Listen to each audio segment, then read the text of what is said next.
Why did Jesus have to die?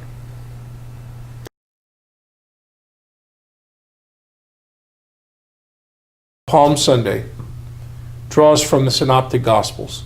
Each year a different gospel, and reads the Passion according to Mark, as in the case with this year. Next year it'll be Luke, and the following year will be Matthew, and it cycles again. On Good Friday, however, we're Johannine. Every single year we read the Johannine Passion, the Passion according to the Gospel of John. Everything in John is obsessed with sevens. And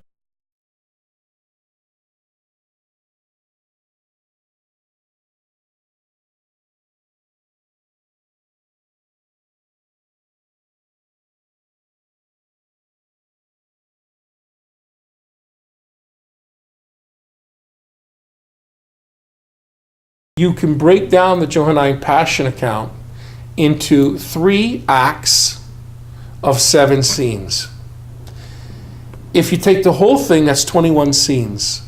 Scene number 1 and scene 21 are both in a garden. 7 is a difficult number to balance, but the number to balance, of course, would be 4. So the 4th point is the point that John wants you to have. That's the main point of each act.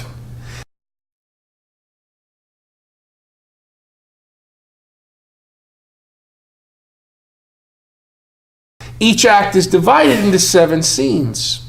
Scene 4 is the main point of the act.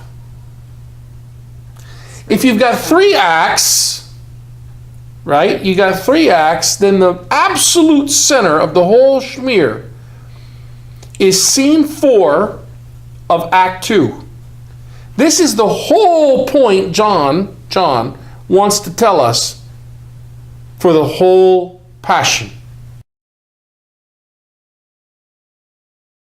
And it's a scene where Jesus is crowned with thorns. We don't really put the emphasis on that point necessarily when we go through it, but actually that is the point of the Johannine Passion account, that Jesus, ironically, comedically, a Galilean, turns out to be, though they were mocking him, the king of the Judeans. The comedic part that you mentioned, that is in there.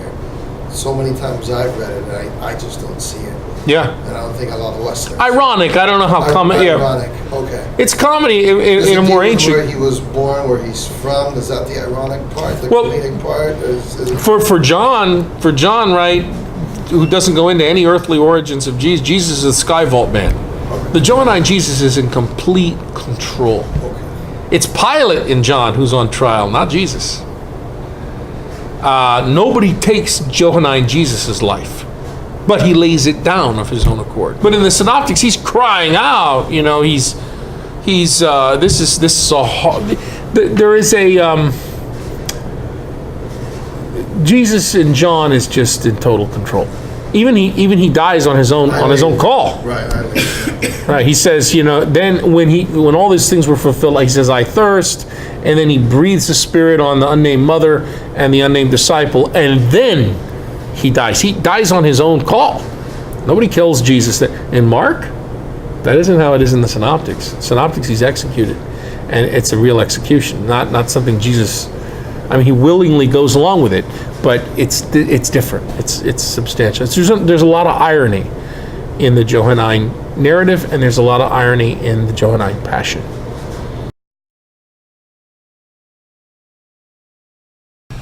Our liturgical celebration and how we read the Passion according to John, where we go back and forth with different readers, a chorus and a narrator, and the priest playing Jesus or the deacon playing Jesus, right? It was intended as a historicization of a faith festival, mainly as a result of an establishment of Christianity as a state religion in the 4th century. And it's been misused, of course. We've used it for anti-Semitic purposes. We've horribly abused our Jewish brothers and sisters. Using it, especially when you translate John by putting in the word Jews all over the place. Yes. Then it should be Judeans. It should be Judeans. It should not say King of the Jews. It should say King of the Judeans. And our New American Bible still hasn't fixed that. When Constantine converted Hordes of non-Israelites come pouring into the church for baptism. So these nominal Christians, they needed a way to experience the gospel reports, and this was recontextualized yet again. Response to catechetical needs for these new converts coming in by the boatloads with Constantine, and the increased number of pilgrims that came pouring into Jerusalem. Question: how might we contemporary American believers, with our contemporary catechetical needs, how can we access this celebration of Jesus' Passion?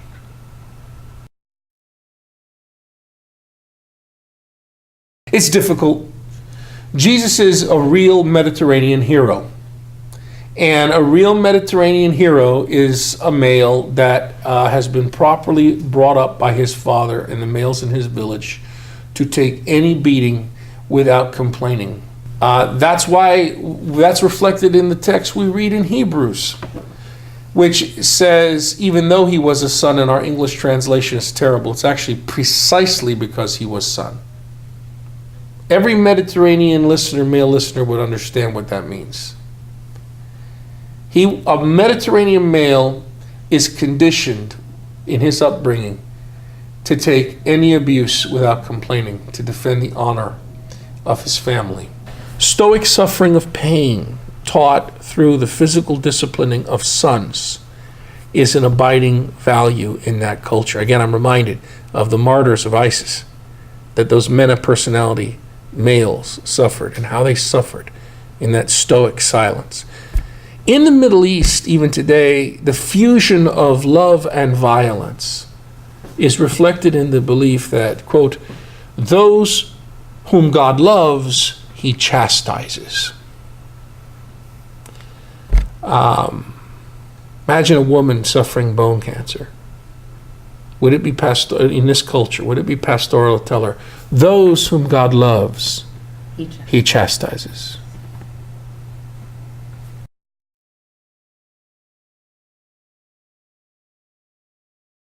What kind of an American son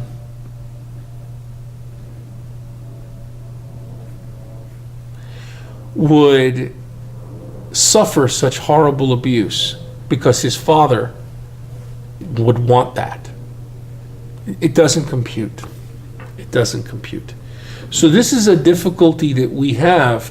How do we understand this? And then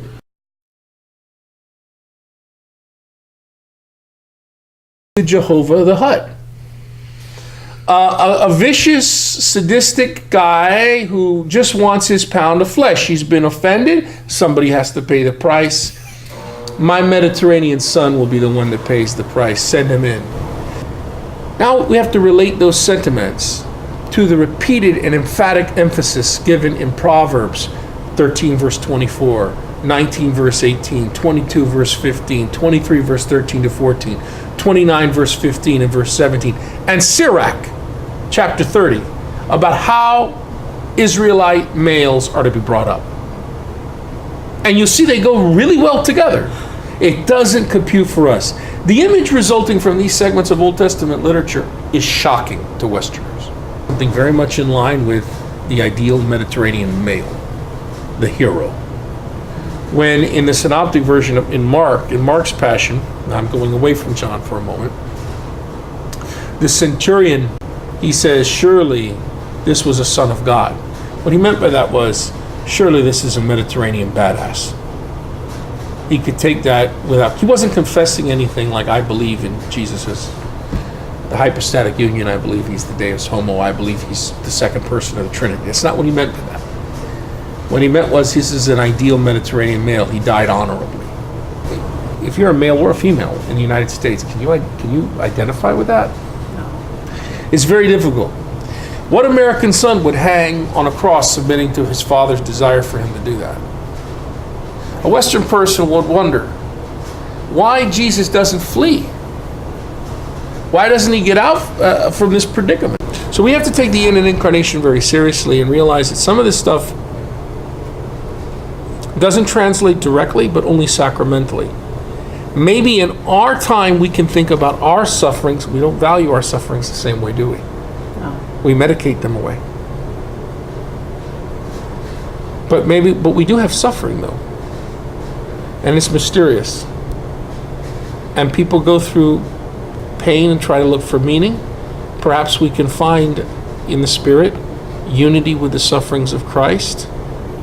But I think we need to get away from a childish notion that we're paying off some kind of debt that the Father has. That can't be literal, right? Is the Father sadistic?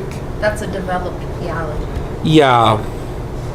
So when we take the Good Friday readings of the Johannine Passion with Hebrews and Isaiah, the suffering servant songs, which we also go to, the Passion according to John gives us this opportunity to understand and appreciate our ancestors in the faith in their own terms without distorting them into being Western persons.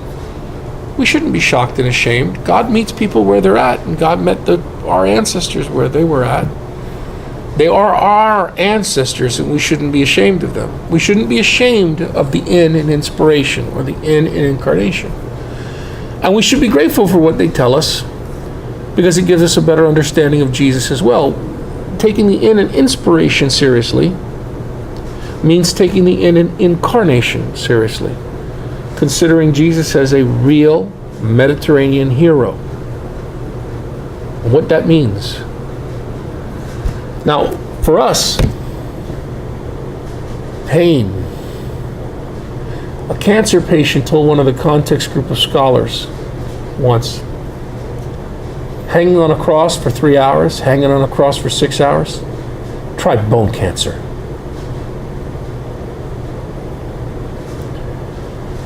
It's a different world and it's a different situation. The God-given ability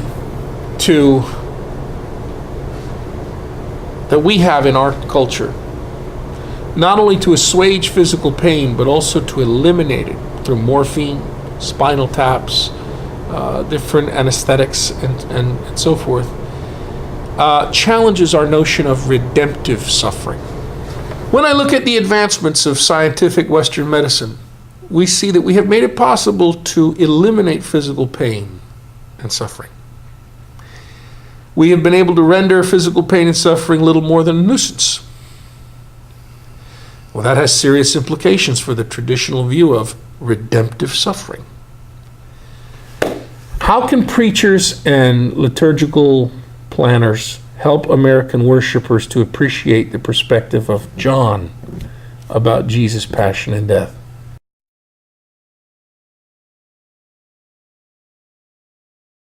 There's a consensus among scholars building that the word Jews used in the fourth gospel English translations is just anachronistic English translation of the Greek word Judaioi, the Hebrew Yehudim.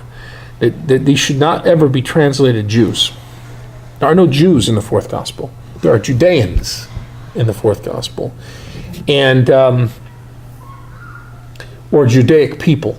We would do very well to eliminate altogether in our modern Bible translations, not only in John, but anywhere in the Old and New Testament, the word Jew. It's troublesome. It's causing big problems.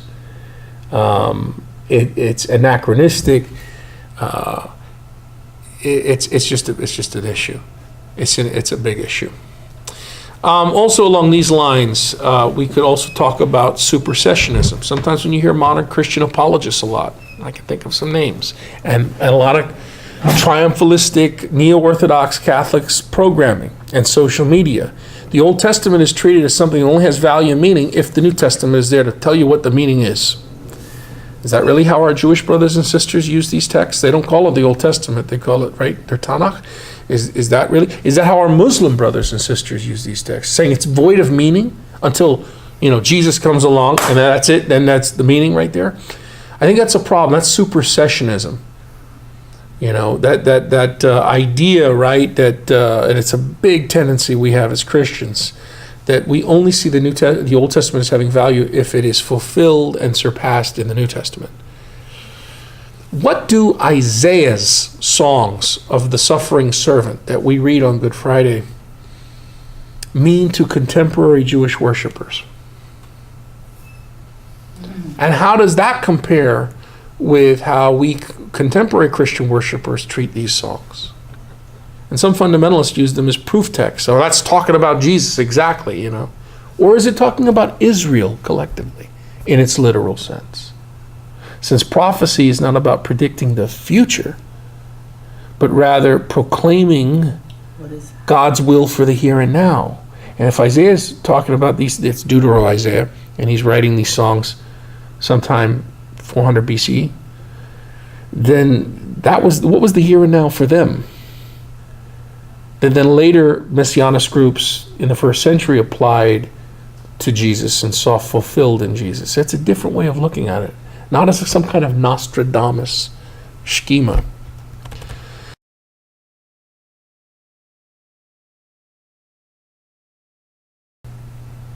Not because of Jehovah the Hutt. Jesus had to die because he was human. And to be human is to live, and all living is dying. To become human is to die.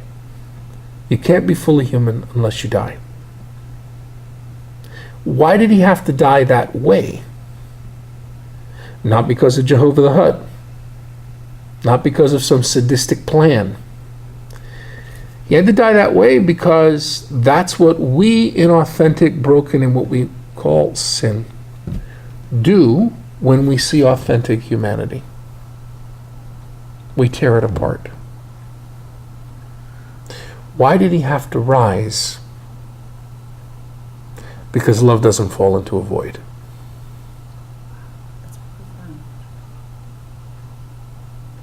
Something to think about.